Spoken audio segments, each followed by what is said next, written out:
Sure. All right. I also started my journey with ICICI Bank, and there I worked as a product innovation manager, which was again into digital space. And I think kind of a lot of things you can add from there, because in banks these days are using a lot of analytics to understand customers, so that you can push certain set of offers which are tailor made for the customers basis their spend behavior.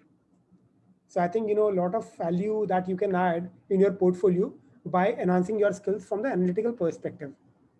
And second part is the fintech part, which could be one more transition that you can easily make, because in fintech space they are looking for people who already have some understanding of the financial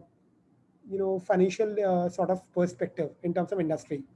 So I think there you have some added advantage that you can easily make your way to PayU, Bharat Pay, or you never know, maybe Google Pay also someday,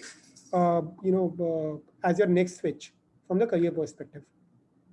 But yeah, we'll be discussing a few of those things in this session, that what all you can also add further to it. Coming to Priya, I think Priya, you're not comfortable of sharing the company name. That's completely fine and understandable. But again, kind of the same question to you as well, which I asked to Subrajyoti, that you're working there as a digital product manager, or cards or loans kind of a product manager, which is more like a financial instrument. Working as a digital product manager. Okay, digital product manager. All right, Yeah. cool. I think in that case, probably same applies to you as well. That you probably can leverage your understanding of financial domain or the banking domain to be very precise in understanding user spending pattern, and then probably creating a value for them by pushing some relevant areas to maybe manage their spends a little better, or probably which might be of interest to them. So that is there. Yeah, Puneet.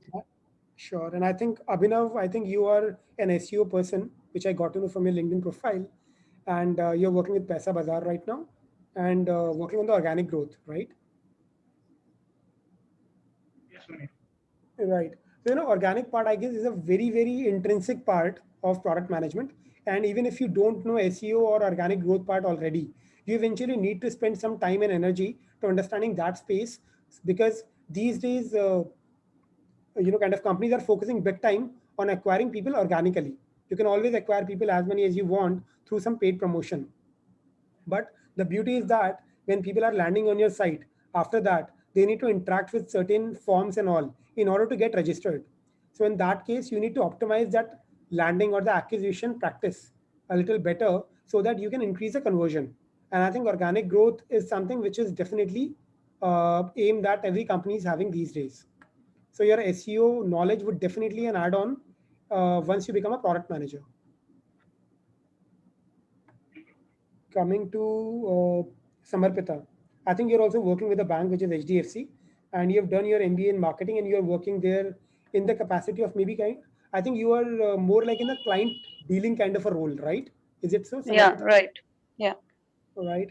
So I think one of the key parameter or key sort of trait which a product manager possesses is the empathy part, in which product manager need to understand user while they are either talking to the user, so that they can reciprocate in more effective way, or in the digital model, that means once they understand the user, then probably they'll be able to derive a strategy to engage that user on your platform, or to acquire that user if user is already not available on the platform.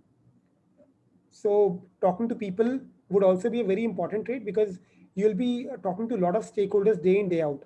In fact, you would see like around maybe around 40 to 50% of your energy, or maybe a little more than that, would go into communication, wherein you will be communicating your ideas to the people. You will be understanding what they have to say, and then in the final stage, you'll be finalizing that what all exactly needs to be done after taking input from other stakeholders. So in that case, the communication plays a very key role. So if you already have that skill by talking to a lot of people day in day out and convincing them to get associated with HDFC Bank, this would definitely help you in your product management journey. Yeah. Sure. Okay. Coming to last but not the least, Preeti, I think you have a pretty interesting profile of equity research. It's a very glamorous profile at the same, similar to product management. And I have some kind of good friends who are working into same space and who have made shift to product management in the past. So equity research, the best part is that in today's product management world, analytical capabilities is of paramount importance. So therefore, as an equity research associate, you already have that tendency to get deeper into data and to derive some insights out of it, if I'm not wrong. And this is going to play a very key role while you step into product management community. Right, right. Yes, Vinay. Yeah, that's what we do. Deep dive into the listed companies, and more in finance and automotive. Those are the sectors that I track, and eventually arrive at a recommendation whether to buy or sell. So that has been my job. But yeah, this is going to be quite a bit of shift, in terms of objective. But yes, the basic skills in terms of analytics, data, I think that will definitely help. Absolutely. In fact, in my current company like Naukri, kind of we have recently started, or not recently, I think it's been a couple of years, we have started one more vertical with name Job Hai.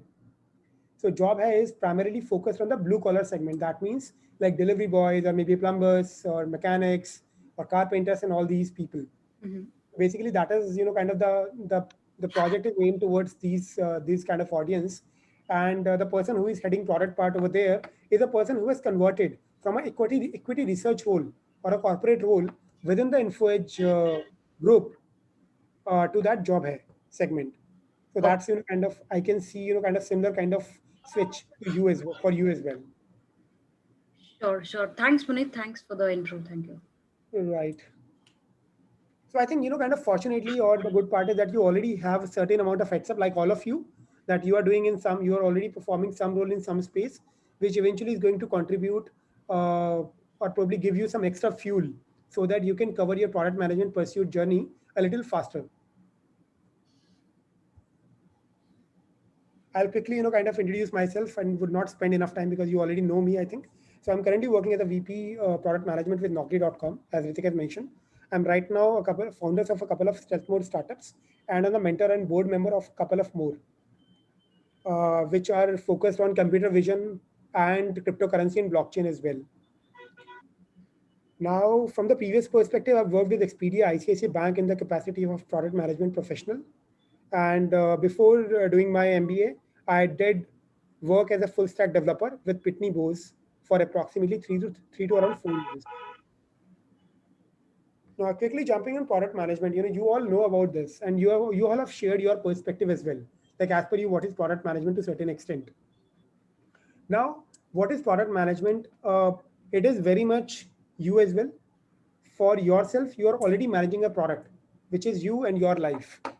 So basically, let's say you kind of get up early in the morning, and if you need to get up early in the morning, you need to set alarm. Now you need to set an alarm in such a way so that you have enough time to get ready if you want to go to before going to office, maybe pre-COVID era, or right now you need to have enough time at your hand so that when you start your day, you are done with your daily routines and your breakfast. So I think that's the kind of analytics that you do unconsciously already. You set up an alarm in the morning at the 6 a.m. You get up and you do all the activities because you know that to complete all those activities you will take approximately 1.5 to 2 hours, and thereafter you need to reach office by around 9, and to reach to office at 9 you need to take a cab and reach to office, which takes approximately 30 to 40 minutes. So therefore you kind of plan your entire day beforehand accordingly. Now, once you reach to office, after that, you already have a fixed plan in mind. At times, you deviate as well. Because usually, what you do or what people do, you go to office, you open your email, and you check your emails and you reply to what is more important emails. And then you push a few replies maybe towards the later part of the day, and you jump on some other activities which you already had planned. But at the same time, you may receive an email from your boss in the early morning that you need to work on this today itself on priority. And then your entire calendar, your entire plan for the day probably goes for a toss. So that's exactly what happens in product management as well. You life, kind of keep giving you surprises on a daily basis, and you keep challenge, you keep kind of tackling them, handling them, and even then you keep the things rolling. So that is something that you'll be doing as a product manager. Now once you end your day, after that once you leave from office, then you are going to home, then you need to make sure that whatever you need tomorrow for your breakfast or maybe for your dinner, you have all those things available at home, and therefore you step by maybe some ration shop or some milk shop or some maybe store or some mall, depending on the kind of requirement you have, maybe immediately or maybe tomorrow. So all those things you have already in your mind, and therefore you plan your way to home from office accordingly. And then again, kind of you see your Netflix series and all, you watch them, and then you plan your sleep time accordingly so that you don't have to struggle in waking up in the morning. So all those things, keep on happening on the daily basis, and you don't realize that you're already managing some things with the help of some data that you already have fed in your mind basis your experience. So for an example, let's say friend is visiting to you tomorrow, and in that case, you normally order milk, 1.5 liter milk every alternate day. But since your friend is visiting tomorrow, therefore probably you will be either ordering some extra or maybe ordering on an off day, on which you generally don't order a milk packet. So, and probably once your friend arrives, at that time maybe your friend didn't tell you, and friend actually brought 2 or 3 friends along with him or her. In that case, again, you need to plan immediately that if something is not available which is required for those people, then you need to order it at that time. And your mind, kind of runs that online order is not possible at that time, and it will take maybe a day to arrive. So, which is the nearest shop that you can go to, or probably you search on Google. So, all those things are there that you do on the daily basis. So, it's your daily life in a nutshell. So, guys, you kind of keep interrupting me in case you think that this is looking too superficial and too gas, and you're not able to make some sense out of it. I'm all in for some challenges. Coming to what does product managers do? This all looks a little same, like observing is same, knowing, analyzing, planning, executing, and learning. These all are part of a cycle which you keep on performing as a product manager. You keep on observing what is happening on your platform. Let's say if I'm owner of maybe Mintra.com. Sorry, it's Mintra.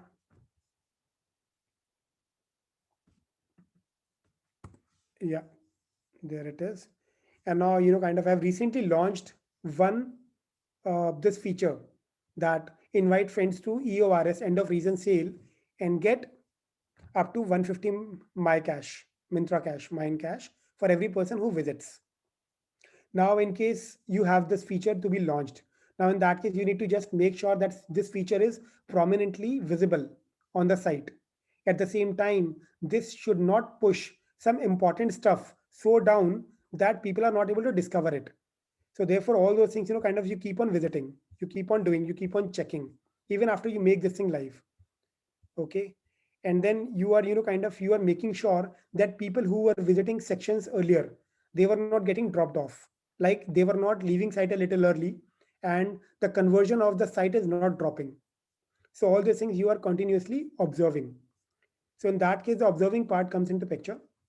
The knowing part, of course, is there. So these are more like clubbed as a three siblings that you keep on having a look at. You observe, you know things, and then you analyze things and derive some meaningful insight out of it, basis which you plan your next approach. So let's say in this case, particularly if let's say the conversion has gone down, or let's say people are not clicking enough on this, even if you have it available on the top, on the home page, then probably you need to change your strategy. You might need to play around with the background colors. You might need to play around with the text, which might not be appealing enough. Okay, so all those things you keep on trying. Or maybe you might need to push. You might think that it will be better if I push the same message on mobile application as well via notification. So all those experiments you keep on doing, and then once you have planned these experiments, then you execute them with the help of your stakeholders like design team and technical team, about whom we'll be talking later as well in this session. Now, your job doesn't stop here, that after executing. It's not like that you have executed and you are done. Generally, it happens in the consulting part. If you're doing a consulting role, in that case, you just plan for the client, you help in the execution to a certain extent, and thereafter, the client is on his own. You don't worry about what happens next much. But here, it's more like an iterative process. So once you execute, after that, you learn if what you executed is performing as per the expectations or not. If not, then probably what else you can do and why it is not happening that way, the way you have thought of. So all that learning cycle keeps on going, keeps on repeating itself. So that's what product managers does. Clear, guys?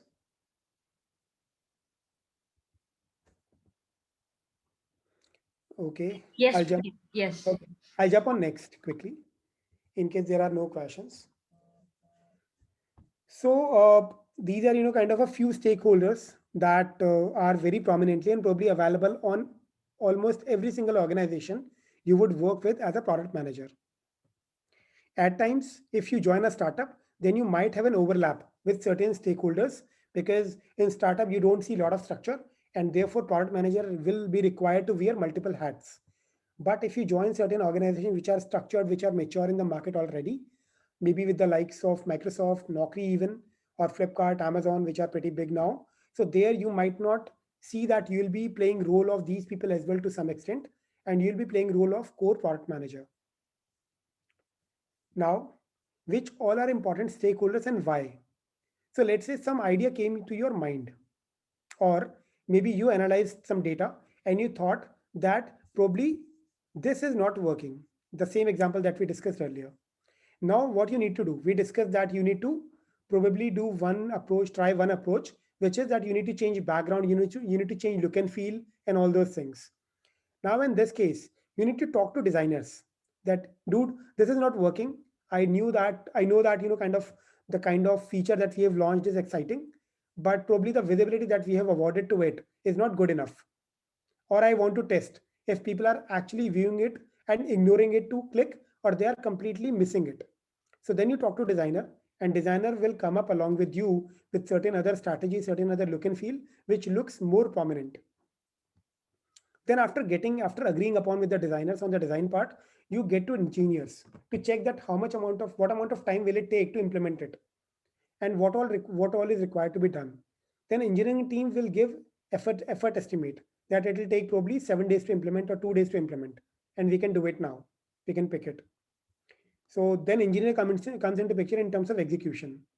Now, with this invite now, wherever people are clicking, after that, there is a data which is getting captured at the back end, and basis which operations team is manually calling a few people so that they can improve their experience on the platform. Let's say a few people are dropping from the platform, or maybe they are experiencing that few people are getting converted. They are kind of pushing some data into some items into the cart, but they are not ending up in a purchase.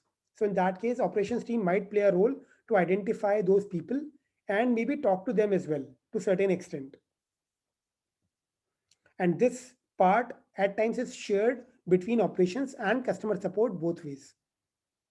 But customer support at times play role of post purchase, and operations team at times try and improve the purchase part. So it's a little mix up role, but yes, there are a lot of other roles also that operations team plays, and that is why you need to get in touch with them so that you understand what is happening and how we are dealing with those might be losing or might be kind of opportunities which we have potentially lost. Then comes to sales team. If it's an enterprise product wherein you need to sell it to people, some big shots, some big companies and all. Let's take an example of Microsoft Office. In that case, if you need to sell to the audience, to the corporates, then sales team is very important because sales teams sell those products, number one. Number two, they are directly in touch with those clients, and therefore they know what client wants next. And for you, they become very important source of some new ideas which you can work on to convert clients better or to engage existing clients. Let's say people say that in Microsoft Office and maybe in Word to be specific, what people want is that they want maybe two more templates because this is getting popular. Like maybe certain type of POCs or certain type of lot of startups are coming up, and therefore what they want is in maybe Word or in maybe PowerPoint there is a specialized templates for startups which contains all those sections like product overview and what we are trying to break, what is the revenue that we are expecting, what is our business strategy, and what is the amount that we are expecting from the investors. So all those things can come as an idea for you. Marketing, of course, significant one, because as we discussed already, that organic growth comes via some activities that you perform on site, with which once people land on your site, they like your site, and they they are willing to convert, or they are willing to register on your site. But then there are a lot of people who never get to know about your site, maybe because you are already a small player in the market, or maybe your competitor is doing better than you. Then comes marketing. So marketing team actually acquires these set of audience via some paid promotion, or they also do brand management. So you see a lot of ads which are running and all those things. So for product managers, it is important to get as many customers as possible via different channels. If it is free, better. If not, then probably paid. So therefore, they need to talk to marketing folks consistently, so that marketing team is delivering same kind of value via ads to the target customers what product manager wants. Customer support we already spoke about. They are important because it's not about that you have got a customer and that's it. You need to keep them engaged. If it's a subscription based model like Netflix or like Microsoft Office, then you need to have a team which is directly talking to customer and understanding their pain points and letting you know what they cannot solve to you, so that you can help. You can probably see that what is missing, and then you can put it in the next list of yours for the development. Then business, of course, you cannot solve problem only for customers if that is not going to get you business in short or long term. WhatsApp is a classic example. WhatsApp product actually did not start generate any revenue for first 8 years, 7 to 8 years initial. They started actually there is an overlap. So for first 5 to 6 years purely, they did not generate any revenue for that matter. But they have world class product manager and they had as well, and that is why Facebook bought it, even if they were not generating even a single penny of revenue. Why so? Because they had a plan to generate immense revenue in the long term, if not in the short term. So that is why whatever problem that you are solving in the market for the user, you need to have a business proposition for that. Last but not the least is data science. This is something which is a new member in the family, which has got its importance in last 3 to 4 years only. So far what has been there has been a similar approach which have been followed for every user. So let's say if you are seeing, if I click on men this time like t-shirt, so this is a soft signal that I am a man and I am, kind of, I'm a male probably person, and I'm looking for a product in the men category. And next time when I arrive to this platform, the platform should know that I am a man, and therefore they should customize the offering basis my previous journey or previous interaction with the site. Now, this was not possible earlier because we were not making tailor-made approaches for everyone. It was just too expensive. And of course, learning all those behaviors and depending on these behaviors, predicting that what can be offered next was actually very expensive. And therefore, not a lot of organizations were investing into it. Now, with the advent of data science, we have all these capabilities available via coding, and therefore you can create a tailor-made environment or customized environment for lots of different type of users at the same time without investing manual effort for that. So data science is super important these days. Any question till now, guys? Or are you able to connect to it, what I'm trying Yes, to deliver? Puneet, I have one question. The interaction with the engineer. So how deep or how technical that has got to be for a product manager. Sure, that's a very good question, Preeti. So, not every product manager comes with a technical background. That's number one. And once you join the company, after that, you need to spend some time, or maybe even before appearing for interview, you might need to spend some time in the basic software engineering thing, which is not at all related to coding. You just need to make sure that you understand basics of some databases, basics of a language, and basics of system architecture. It's very basic. Like probably you can maybe spend time of around 40 hours or so, 30 to 40 hours, and you understand maybe lots of it. and you are not expected to code definitely. But what you need to understand is what you kind of expected to know is that you have a problem solving capability, number one. And if you can combine it with the technical understanding, then it will be a very lethal combination. But if you don't have technical capability to start with, that is also fine. Sure, Puneet. Thanks. Thanks. Yeah. Okay. Please let us know if you want to make it as a maybe a AMA session. If you have any doubts in your Right. mind, if you want to ask anything, you can ask straight away. I think that's gonna help you a lot. Anyone else want to ask something? Maybe related to your own query. Maybe any technical or non-tech, or maybe you come from maybe a different background. How you can switch to a product management or something like that, guys? Because let's make it little interactive, right? And you know what, that's the beauty of live lectures. You can ask your doubts on the spot. Anyone else? Abhinav? Preeti? Okay, Priya? Mm-hmm. I had a question. I had a small question. Mm-hmm. Sorry, I was Please. there was some issue with my net. My question is, how proficient one should be in database management? Because I've seen some job posting, they require a product manager to know about MySQL and all of that. So, how proficient do we need to be Sure. in database? Mhm. See, the point is there are certain, I'll tell you in a kind of an example. Let's say on Naukri, I'll tell you with an example. In Naukri, what happens that there is a BI team which actually pulls the data for you in case it is needed. But at the same time, kind of you will be dependent on them. If you need a data, let's say you want to check that how many people clicked on this and how many of them who clicked on this, they actually ended up making a purchase.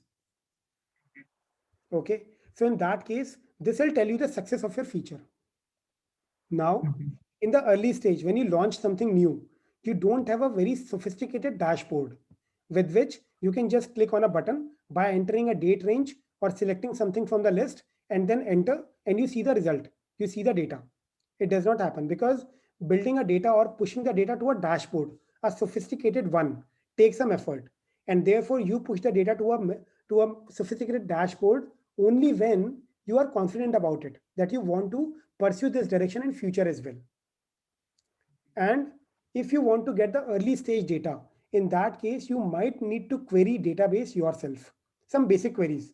Advanced query might not be needed, and basic queries you will not take more than a week's time to understand and to adapt. Number one. Number two, there are big companies like Microsoft and maybe Amazon and Google and all.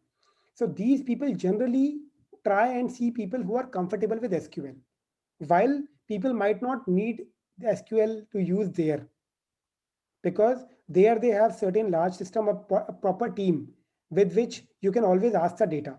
But as I said earlier, that you will be dependent because they will not be delivering the data immediately. You need to raise a ticket will go to them, then they will fetch the data for you, then they will hand over the data to you. And this process takes time because there might be some more requests in the queue for them. So if you are self sufficient, then better for you. Does it Thank you. make sense, everybody? Makes sense. Got it. Thank you, Puneet. Sure. Any other question, guys, that you have, maybe related to this or something else as well, for the product management profession?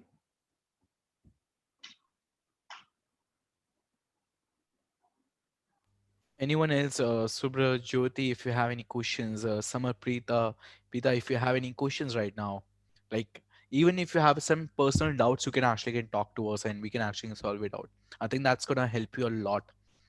If you have some confusion regarding that, or even if you have any doubt regarding your career transition, let us know. We are more than happy to help you.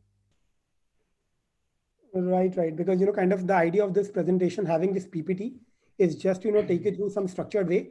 But we would prefer in case you have If certain doubts in your mind. no worries, let's do one thing.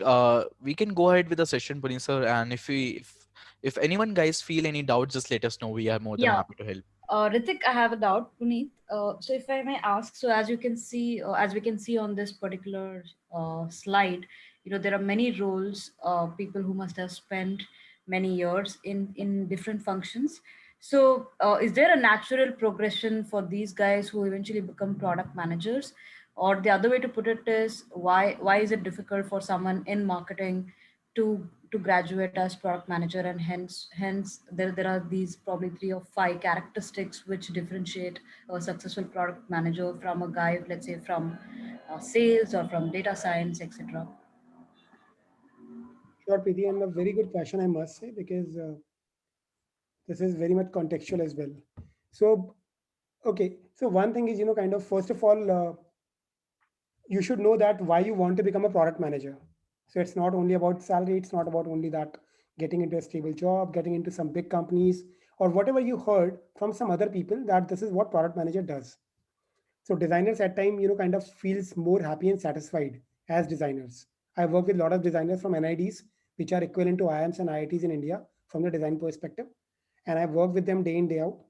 Like Infresh hires really best of the best designers, and kind of they are pretty content in their existing role. Of course, some of them would like to shift to product management role, and for designers, the sort of the trait which stands out is that communicating their ideas, or solving the problem gracefully via a very intuitive design, because that's a very core of the product management, which is solving problem. So if you can communicate your ideas, or you can communicate the solution of a problem via your designs very easily, in that case, there is a chance that you can become a really good product manager. That's from designer's perspective. Now, if I talk about engineers, because almost every digital product, almost not even almost every single digital product has a backend. Okay, so backend there is a machine which runs in, and only then you see what you are able to see, what you are seeing on your device, on your mobile phone.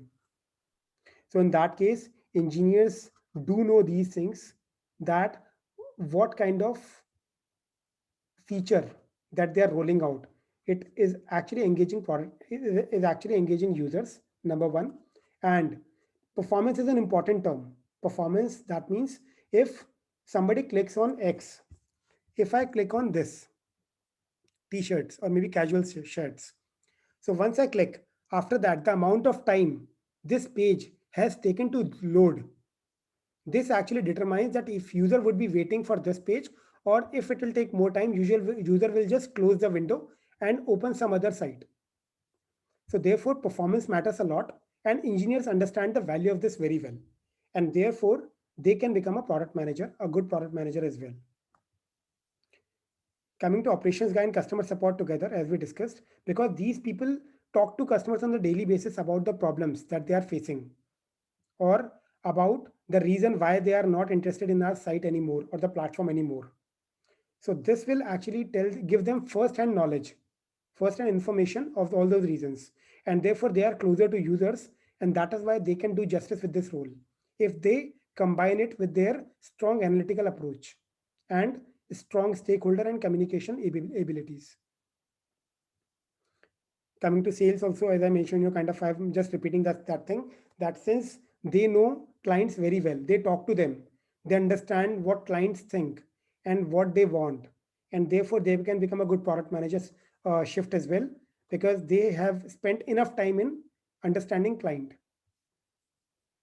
And as a product manager, it is important to understand user, who in turn is your client.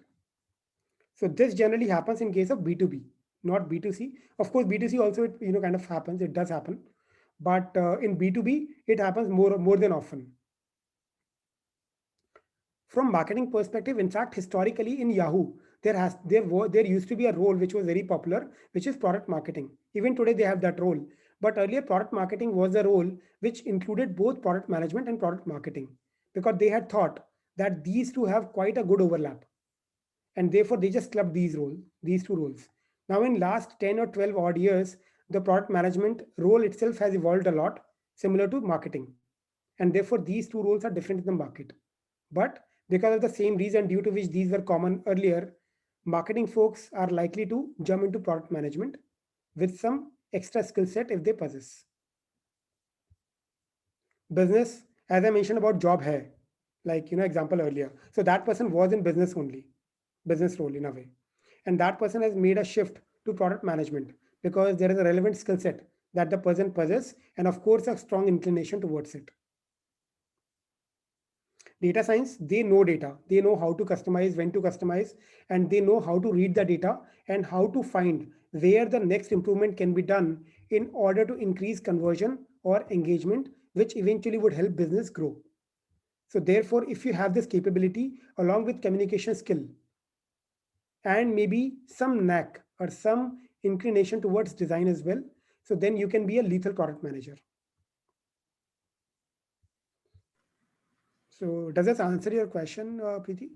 Yes, Puneet. I think what I could, I think, take away is basically communication is probably more one of the most important, in addition to, of course, the problem solving capability itself, and I think each of these guys will have some of their core capabilities, which they can definitely leverage. But I think these two is something that they need to add on to, right?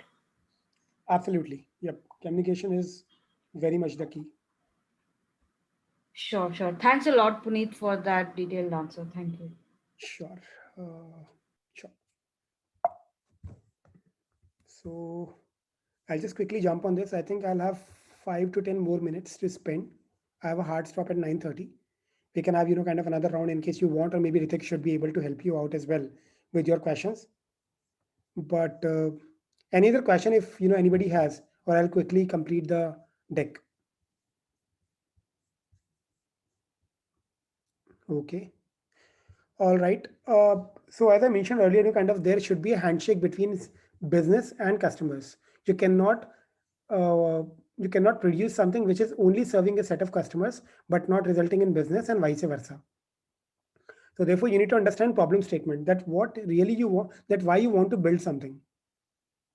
If you don't know the problem statement, then probably you are just shooting in the dark, which is of course not a preferred state you to be at.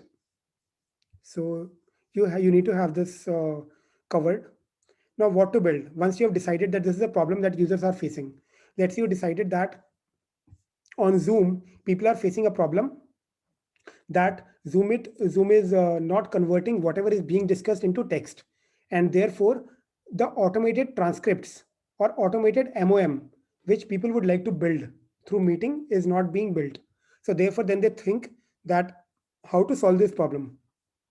Then comes the solutioning part, that okay, we can do one thing, like we can create a maybe kind of some model which converts voice to text, and then it gives luxury to the organizer to view the text and edit it as per the requirement. So in that case, what you do generally, you either check competitors, like what competition has done, because competition might have also invested effort in innovating or experimenting, and then you don't want to reinvent the wheel. Therefore, probably you can do directly like this. What GeoMeet exactly did to Zoom. If you noticed, GeoMeet's interface was exactly similar to Zoom's interface at that time when it got launched around an year back. And why so? Because they just did not want to experiment a lot, and they just wanted to launch something similar in look and feel with which people are already comfortable, so that the learning curve is very narrowed. But at the same time, what is important is that there should be a USP. Why people are who are using X already, they would start using your product instead. There should be a reason to that. It could be pricing factor, like it is free of cost available. Okay, or it could be security feature like Telegram has, because Telegram and WhatsApp are right now very synonymous, but WhatsApp only allows 256 members or 257 in a group, but Telegram has no limit. So therefore people are jumping on Telegram, so that's a USP. Another USP is the security feature. Telegram is more secure as compared to WhatsApp. So all the reasons are there. Now, how to build? It is important because once you've identified the solution, you need to identify an approach which is scalable. You can create anything overnight, maybe, but if it gets broken tomorrow, or if what you want to build on top of that day after tomorrow, building that would take a lot more time. In that case, you might have failed in terms of deciding the approach. So therefore, the approach part is equally important. And in this, Generally, your engineering team helps you. Now, last but not the least is the launch part. This is very important because the time that you launch your product is super important. Let's say if you want to launch an e-commerce site where you want to give a lot of discounts to acquire good customers and start. Now, in that case, what is the right time? Probably your site is ready by September. But you want to launch at that time when the purchase power is very high of people, which is around maybe Diwali in India. If I'll talk about certain parts of India at least. So in that case, probably you'll be launching your site at that time. In fact, the classic example is movies. Kind of lot of movies of some big actors, so-called like Salman Khan and Amir Khan, they get launched at the time of Christmas or at the time which is New Year or at the time of maybe Diwali or Eid maybe, because they feel that they can connect their audience better at that time to earn more and more revenue in a very short span of time.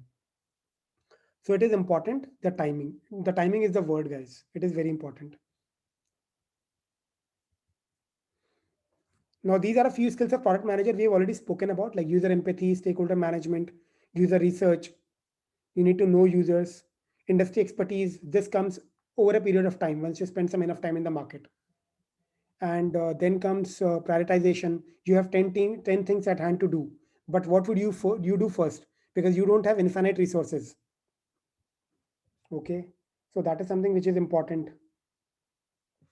Then comes business acumen. Of course, it is important because you need to understand that how this is going to help business and what are the other ways through which you can generate more and more business. Okay.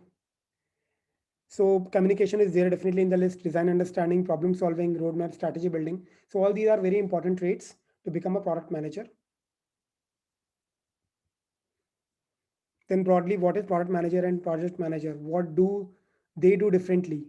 Because of which, kind of these roles are not interchangeable in the market. So product manager works on the research and all those setting product vision and all, which is more like the strategic part.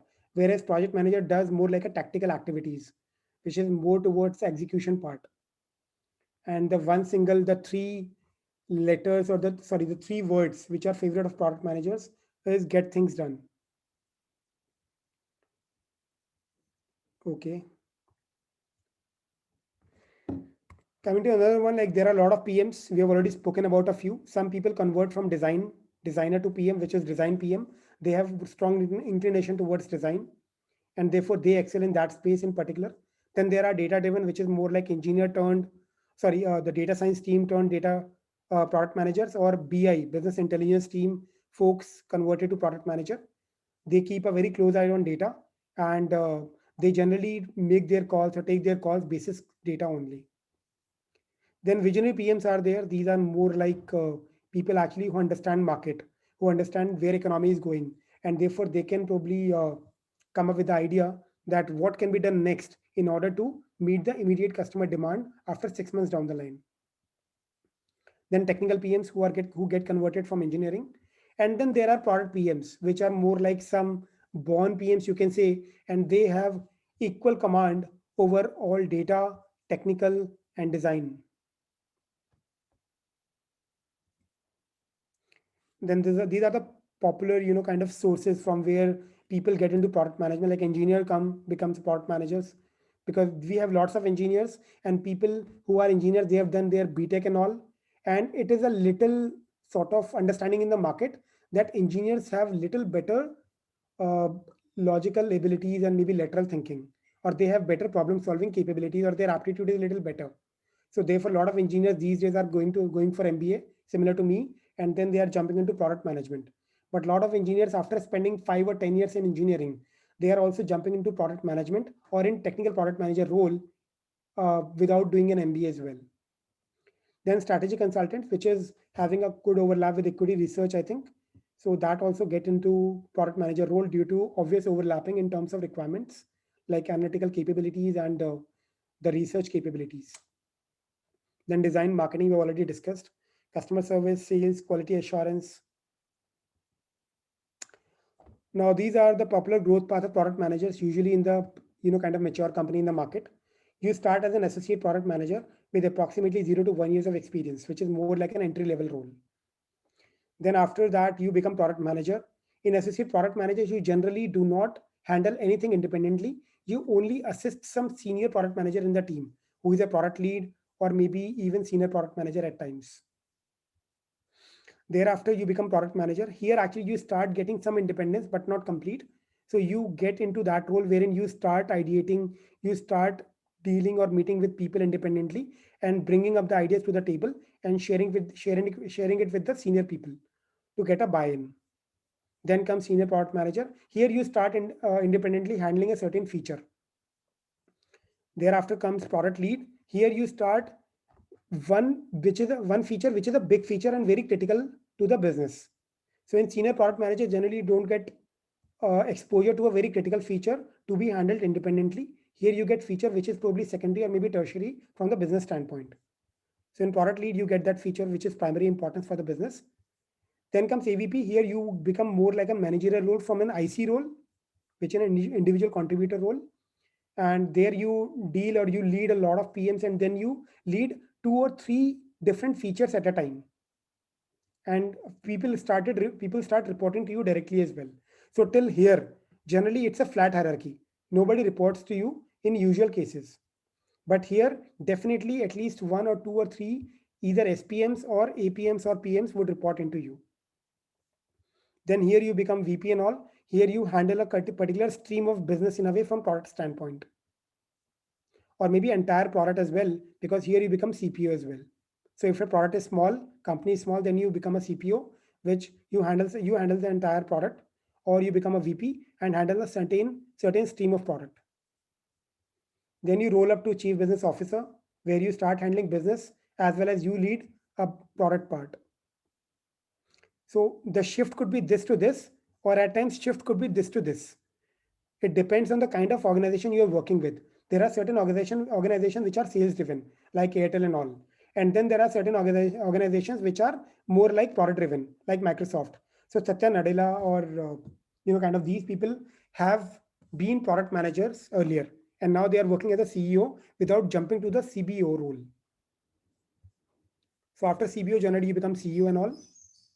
So that's the growth path that you see in as a product manager. Now, these are the daily day in a life of product manager, checking or responding to emails. So this is not very different to others, but yes, there are a lot of product specific activities that you do, like responding emails, attending small meetings with the engineering team to understand what is pending, what is happening on the daily basis, checking data on the dashboards, or maybe by firing some SQL queries, as we discussed earlier, drafting strategy or concept document for the next feature that you would be launching, define MVP, which is minimum viable product. That means this much amount of product, if we launch in the market, then we can serve the basic need. The product might not be super impressive, but this is good enough from the experiment perspective. So that is MVP. So that you define the scope for this so that execution can be started accordingly. You write stories. Stories is nothing but a document on which you write from the consumer, from the user perspective, you write a document which engineering team would use to or would refer while they are doing development of that feature. That they read the document and accordingly they start their development part. Then give walkthrough to stakeholders. You need to give walkthrough that what you have thought of, if you have drafted a strategy document and all those things. You keep on performing user research. You talk to people directly or send surveys or emails to them to understand their perspective or to collect feedback from them. You design wireframes and give prototype. So here you are, what you are thinking in your mind, that how the feature should look like on the screen. You design a wireframe. That means you design either using pencil and paper, or you either use some basic tools which are available in the market to to convert your ideas in your mind to some reality in the front from the design perspective. And then you share these with the design team so that they can work on the completely sophisticated design. So that's what you do. And this is kind of one of my favorite. Like, so in product management you would see that every single stakeholder is full with ideas. As a human, we are full with ideas, but the point is that as a product manager, it is your responsibility to decline ideas in a logical way, or to deny ideas in a logical way, because you cannot fit everyone's idea in the same product. Otherwise the product will become a lot confusing, and you will see that people are getting moved out of it. But yes, people will definitely force you because everybody thinks that their idea is best, including product manager. So it might be very possible that you have an idea which is your baby, but you would be required to decide against going for it because you think that there is some other idea which is better than this idea, at least at this stage of business. So those hard calls, those unbiased calls, you need to take on a frequent basis to earn respect and faith or trust of your team. Because in product management, nobody from these would report into you. They will report their own respective team leads or heads. In that case, the only way to work with all of them is by convincing, by influencing, by negotiating, by making them feel that they are part of the business, they are part of the product, and their contribution is equally important as much as yours.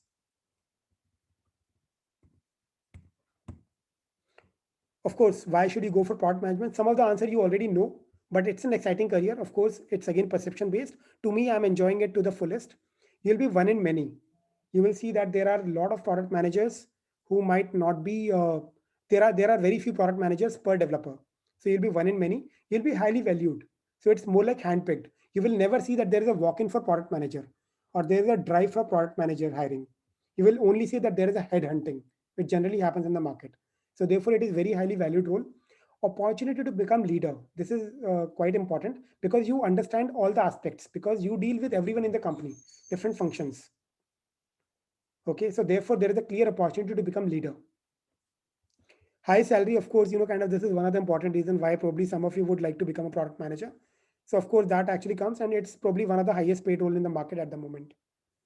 Job satisfaction, of course, once you see what you have been working on, that is actually seeing light of the day and people are responding to what you have launched and hearing people out through reviews or through feedbacks that this is a very good feature, this is amazing, it actually gives you good satisfaction.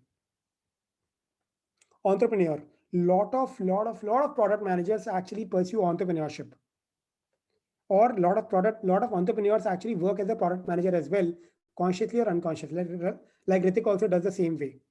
So therefore, there is a good opportunity that if you have been a product manager with some good brand, then you are likely to become entrepreneur because you are likely to earn a good backing financially by venture capitalists because they trust on your brand and your previous role as well.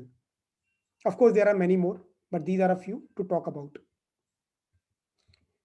So, what makes a great product? This is one of my favorite quote: building a product that solves user problem while serving the business, as we have been saying so far. So guys, this is what I had, kind of in presentation. I think I'm already a little ahead of time, like 9:40 or so. So guys, let's do one thing, right? So we just covered it basic about the PM, right? So also, if you have any query, if you have any doubts, just let us know offline. We're gonna be calling you up, and we're gonna be discussing, right? And in that manner, you can understand. Like right now, what we have done is you have feel that it's a very theoretical thing, but again, we just need to give you a perspective what exactly the product management is all about, right? So the agenda was to give you a quick brief, and right now we do have a practical sessions. We're going to be covering all those frameworks and everything on during the next session. But if you have any doubt, just let us know offline. We are actually wrapping up the meeting. If you have any doubts, just guys, we're going to be calling you personally one-on-one. You can actually can ask your doubts, or we can actually can going to connect you with Puneet sir, and you can ask your doubts one-on-one personally, right? And yes, guys, thank you so much for attending the session. Thank you so much, Abhinav, Preeti, Priya, Samarprita, and Subha Jyoti for attending the session. Thank you so much, Puneet sir. Thank you Thank you. guys, and thank you guys. And it's just we just cover up some basics about the PM. If you have any doubts, just let us know, and we surely going to be calling you and discussing your problem statement. Right? I think that's gonna be okay with you all. Yeah, sure. Oh, Thanks, Puneet and Ritik for this session. Thank you, Preeti. Thank you, Samarprita. Thank you, Abhinav, Priya, and Subrajyoti. Thank you so much. Have a great weekday. great week. Yep. Thanks. Bye. Thank you so much, Puneet sir, for giving Thank such you, an Ritik. insightful session. Thank you Thank so you for much. having me. Thanks. Bye. Thank you.